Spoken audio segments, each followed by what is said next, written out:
Hello student, कैसे हो आप लोग। मैं आपका टीचर दीपक कुमार और आप देख रहे हैं एजुकेशन डीके यूट्यूब चैनल। तो बताइए आप लोगों की तैयारी कैसी चल रही है। मैं आशा करता हूं कि आप लोगों की तैयारी अच्छी चल रही होगी और कुछ कुछ स्टूडेंट को थोड़ा सा घबराहट हो रहा होगा, थोड़ा डर लग रहा होगा कि मेरे एग्ज़ाम्स कैसी होगी। बिहार बोर्ड की जो एग्ज़ाम है, सेंटर मेरा यहाँ गया है और किस तरह से एग्ज़ाम होगी, ऑब्जेक्टिव क्वेश्चंस हैं, सब्जेक्टिव क्वेश्चंस हैं। तो आपके मन में बहुत सारे सवाल आ रहे होंगे और थोड़ी बहुत घबराहट तो हो रही होगी, लेकिन आप लोगों को बिल्कुल भी घबराने की ज़रूरत नहीं है। मैं आपका साथ हूँ। मैं आपको बता दूं कि इस क्लास के बाद दो टाइप के स्टूडेंट को ज़बरदस्त फायदा होने वाला है। पहला, जिसे क्वेश्चन याद नहीं होते हैं, मैं उसको याद कराऊंगा। और दूसरा टाइप का स्टूडेंट जिसने पढ़ाई करके उसे रिवीजन की ज़रूरत है, तो रिवीजन भी इस क्लास में, इस वीडियो में आपको करूंगा। और मैं गारंटी के साथ बताता हूं कि जब आप इस क्लास को पूरा देख लेते हो, पूरे वीडियोस को कंप्लीट कर लेते हो, तो सारे क्वेश्चंस आपको याद हो जाएंगे, क्योंकि मेरे भी कुछ एक्सपीरियंस है और आपने भी क्लास 10 में पूरे 1 साल बिताए हैं। तो बिना देर किए चलिए इस क्लास को स्टार्ट करते हैं। इस क्लास में हम लोग 2018 में पूछे गए साइंस के सारे सेकेंड सेटिंग के ऑब्जेक्टिव क्वेश्चंस को डिस्कस करेंगे और उसको याद करेंगे। अगर आप इस क्लास को पूरा कंप्लीट कर लेते हैं, पूरा देख लेते हैं, तो आपको सारे इसके ऑब्जेक्टिव क्वेश्चंस याद हो जाएंगे। और मैं आपको बता दूं कि इसको अगर आप फिर से रिवीजन करना चाहते हैं, आपको क्वेश्चंस याद नहीं रहते हैं और आप भूल जाते हैं, तो आप इसको ऑडियो फाइल को डाउनलोड कर लें। इस वीडियो के डिस्क्रिप्शन में आपको इस क्लास का ऑडियो फाइल मिल जाएगा, वहाँ से डाउनलोड करके उसे आप बार बार सुन करके बिल्कुल फ्री में उसको रिवीजन कर सकते हैं। चलिए इस क्लास को शुरू करते हैं। यहाँ पर फर्स्ट क्वेश्चन है कि गोलीय दर्पण के परावर्तन पृष्ठक की वृत्ताकार सीमा रेखा का व्यास कहलाता है।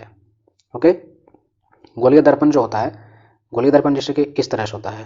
ओके, तो गोलीय दर्पण ये हो गया। तो कह रहा है कि परावर्तन पृष्ठ की वृत्ताकार सीमा, ये जो परावर्तन पृष्ठ जो है इस तरह से, सपोज इधर क्लाई किया हुआ है, तो इधर जो प्रकाश आया और इस तरह से जब परावर्त हुआ, तो कह रहा है कि जो पृष्ठ सीमा है तो क्या कहलाता है। तो आंसर हो जाएगा आपका गोलीय दर्पण का द्वारक। यह इसके बारे में बात कर रहा है। ओके, यहाँ से इस तरह से जाएगा और टकराएगा, तो ये जो क्या कहलाता है, तो गोलीय दर्पण का द्वारक कहलाता है। Option number D. Next question है, सॉरी इस तरह से किधर गया यार,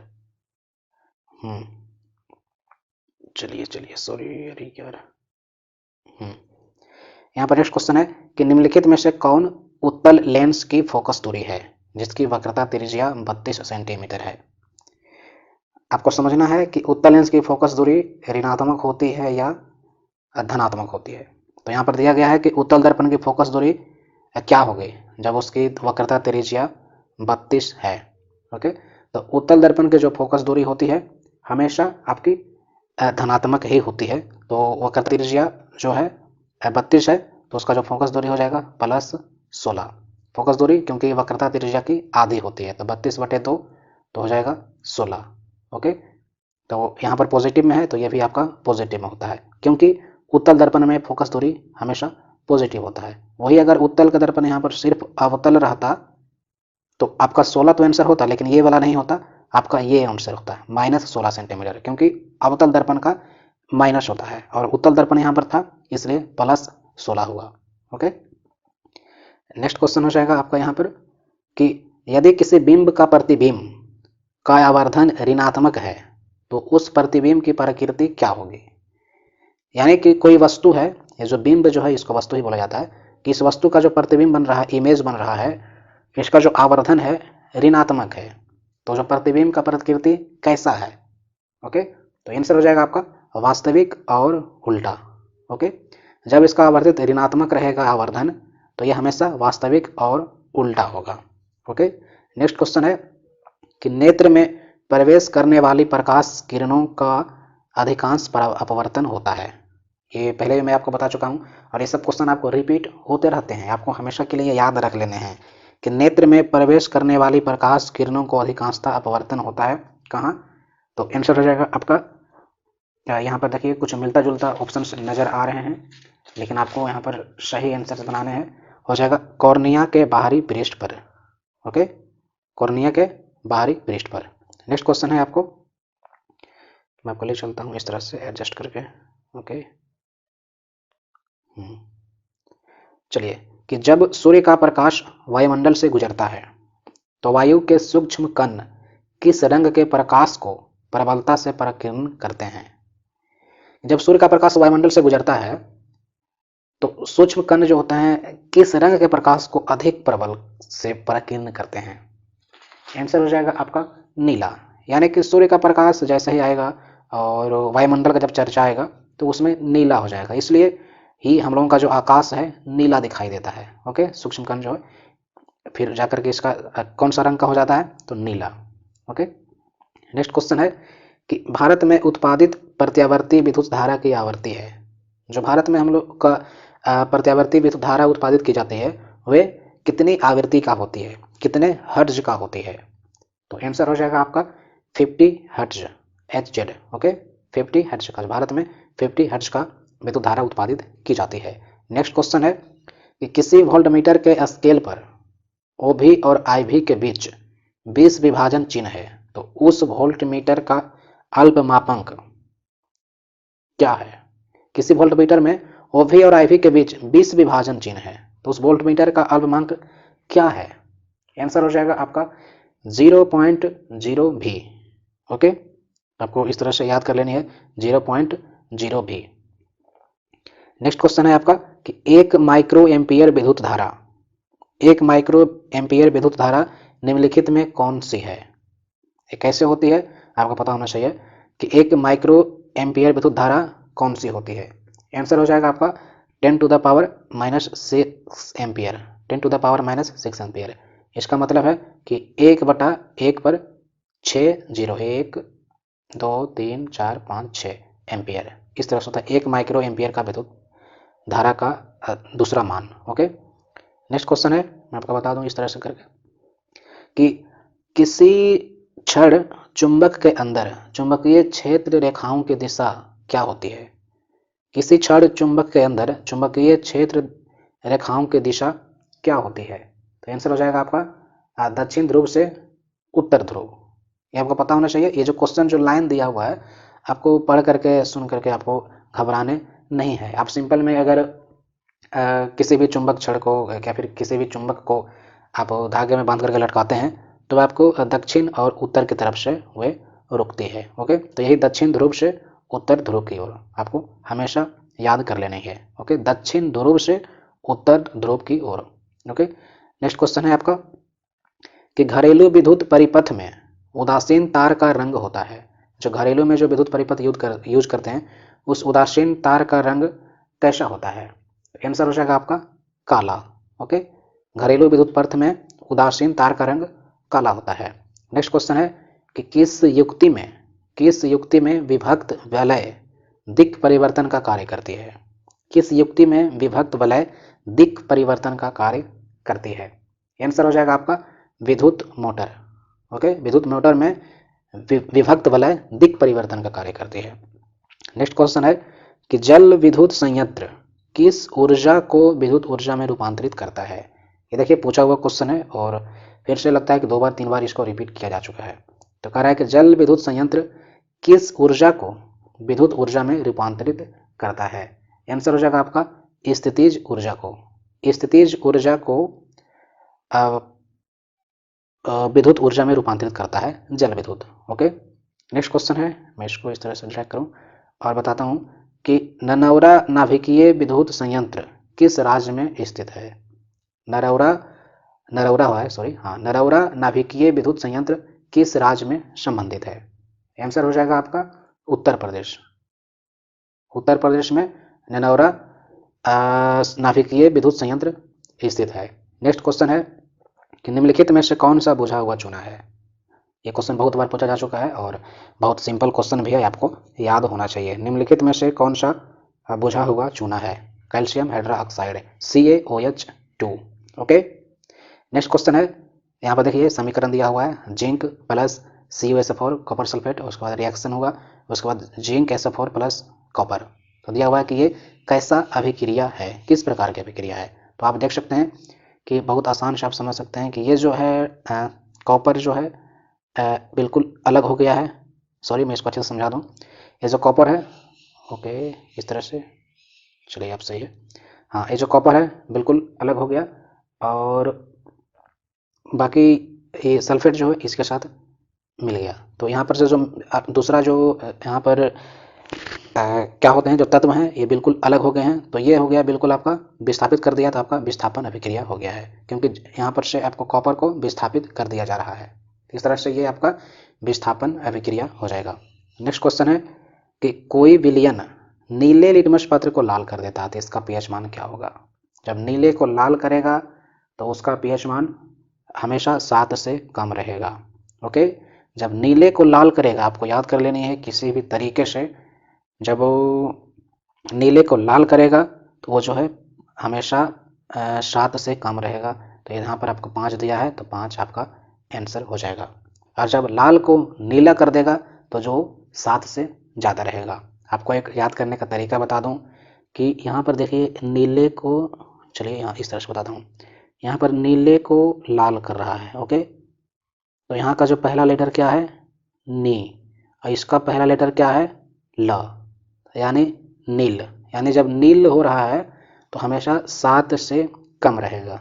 ओके, नील जब रहेगा यानी कि नीला से लाल जाएगा, तो मैं आपको एक तरीका बता दूं याद करने का। जब नील हो जाएगा, नीला से लाल, तो आपका हमेशा 7 से कम रहेगा। क्या हुआ भाई, नील है यानी 7 से कम है। तो इस तरह से आपको याद कर लेना है। और इसका उल्टा जैसे ही रहेगा तो आपको 7 से ज़्यादा रहेगा, वो आपका आंसर हो जाएगा। चलिए, आशा करता हूँ कि आप समझ गए होंगे। और नेक्स्ट क्वेश्चन है कि ऑक्सैलिक अम्ल का प्राकृतिक स्रोत निम्नलिखित में से कौन है। ऑक्सैलिक अम्ल जो है उसका प्राकृतिक स्रोत कौन है। आंसर हो जाएगा आपका टमाटर। यानी कि ऑक्सैलिक अम्ल जो है टमाटर में पाया जाता है। इस तरह से भी क्वेश्चन आपको पूछा जा सकता है। नेक्स्ट क्वेश्चन है कि निम्नलिखित में कौन सबसे अधिक अभिक्रियाशील धातु है। निम्नलिखित में कौन सबसे अधिक अभिक्रियाशील धातु है। आंसर हो जाएगा आपका पोटेशियम, जिसे के से सूचित किया जाता है। पोटेशियम, पोटेशियम जो है सबसे अधिक अभिक्रियाशील धातु है। नेक्स्ट क्वेश्चन है आपका कि एक्वारेजिया या फिर इसको आप रॉयल जल, एक्वारेजिया किस अनुपात में सांद्र हाइड्रोक्लोरिक अम्ल एवं सांद्र नाइट्रिक अम्ल का ताजा मिश्रण होता है। आपको समझ में नहीं आ रहा है, कह रहा है कि हाइड्रोक्लोरिक अम्ल और नाइट्रिक अम्ल। यहाँ पर हाइड्रोक्लोरिक अम्ल रहेगा HCl और अनुपात नाइट्रिक अम्ल।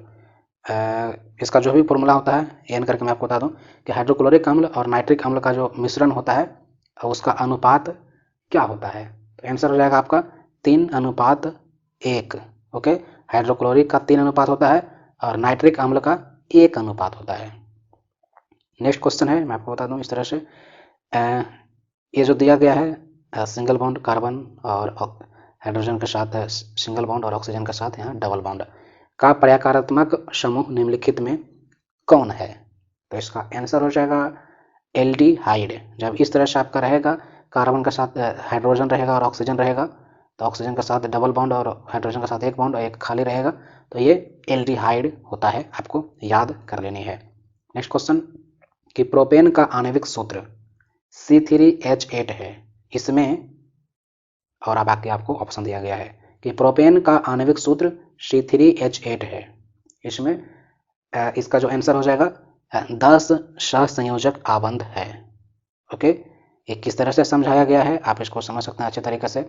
जैसे यहाँ पर कार्बन है 1, 2 और 3 और H8 दिया गया है। मान लीजिए हाइड्रोजन 1, 2, 3, 4, 5, 6, 7, 8 यहाँ पर हाइड्रोजन।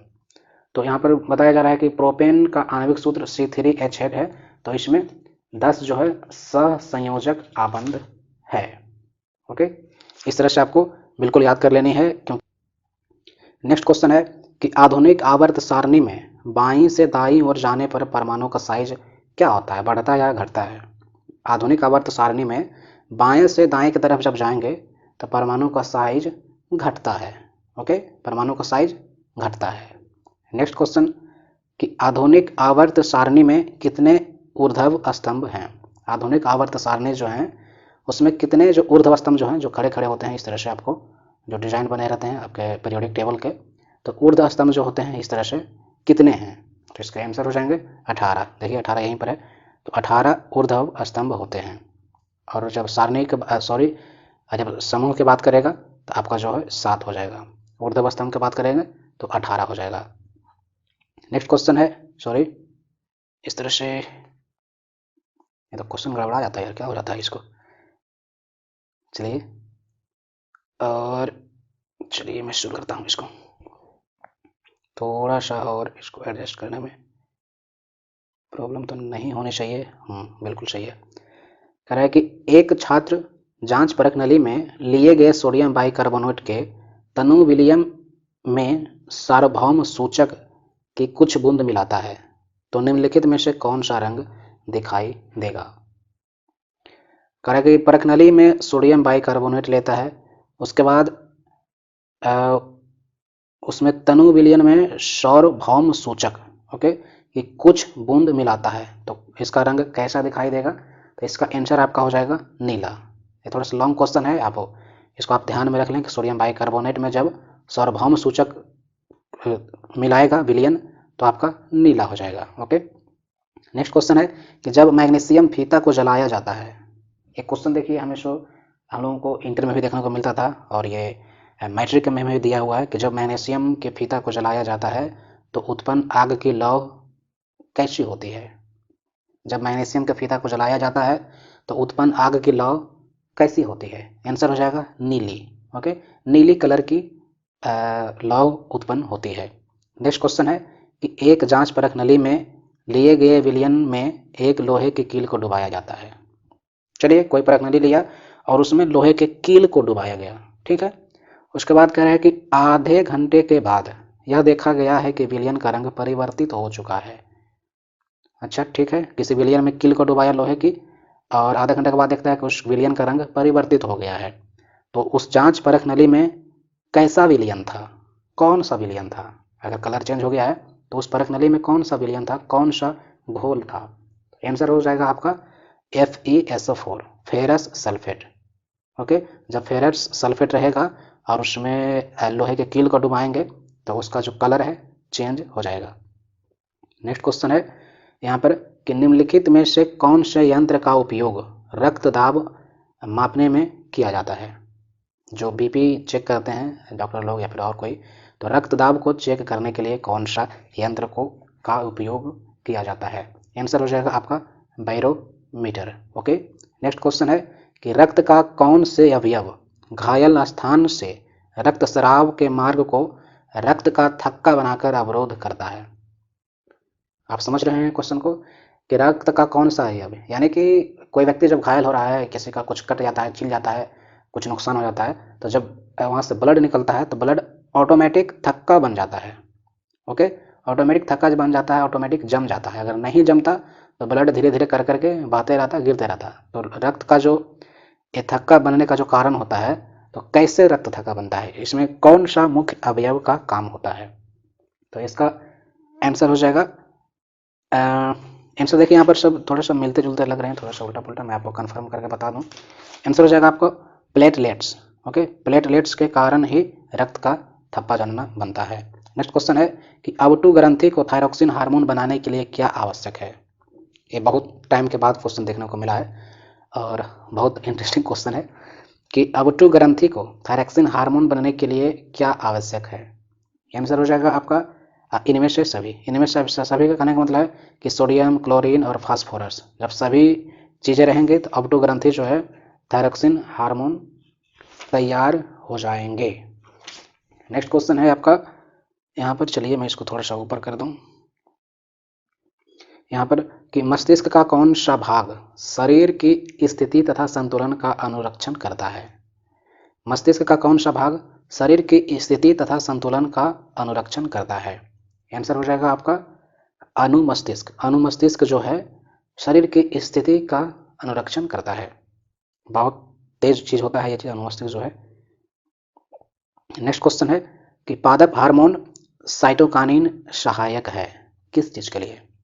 पादप हार्मोन जो है, पादप हार्मोन साइटोकाइनिन होता है तो सहायक है। यहाँ पर देखिए एक तरह का क्वेश्चन इस तरह से भी पूछा गया था कि साइटोकाइनिन क्या है, तो आपको आंसर यह दिया गया था पादप हार्मोन है। साइटोकाइनिन क्या है, पादप हार्मोन। लेकिन यहाँ पर क्या कह रहा है कि पादप हार्मोन जो साइटोकाइनिन है किस चीज के लिए सहायक है। तो आंसर हो जाएगा आपका तने के वृद्धि के लिए। जो तना होता है पौधों में, पेड़ों में, तो तनों के वृद्धि के लिए जो साइटोकाइनिन है उसके लिए सहायक होता है। ओके, नेक्स्ट क्वेश्चन है कि हाइड्रा में प्रजनन की वृद्धि निम्नलिखित में से कौन है। हाइड्रा में प्रजनन की विधि निम्नलिखित में से कौन है? आंसर हो जाएगा मुकुलन। ओके, मुकुलन द्वारा प्रजनन होती है। नेक्स्ट क्वेश्चन है आपका यहाँ पर कि पुष्प का कौन सा भाग परागकण बनाता है? पुष्प का कौन सा भाग परागकण बनाता है? आंसर हो जाएगा आपका पुंकेसर। ओके, पुष्प है इसलिए यहाँ पर पुंकेसर हो जाता है, आप याद कर लीजिए इस तरह से। नेक्स्ट क्वेश्चन है कि निम्न में से कौन मानव में मादा जनन तंत्र का भाग नहीं है? निम्न में से कौन मानव में मादा जनन तंत्र का भाग नहीं है? आंसर हो जाएगा आपका शुक्र वाहिका। शुक्र वाहिका जो है मादा जनन तंत्र का भाग नहीं है। नेक्स्ट क्वेश्चन है आपका कि वंशागत नियमों का प्रतिपादप किसने किया? यानी प्रतिपादन होना चाहिए कि वंशागत नियमों का प्रतिपादन किसने किया? आंसर हो जाएगा आपका यहाँ पर Gregor John Mendel. Gregor John Mendel ने वंशागत नियमों। क्वेश्चन है कि स्त्रियों में लिंग गुणसूत्र का युग्मक होता है।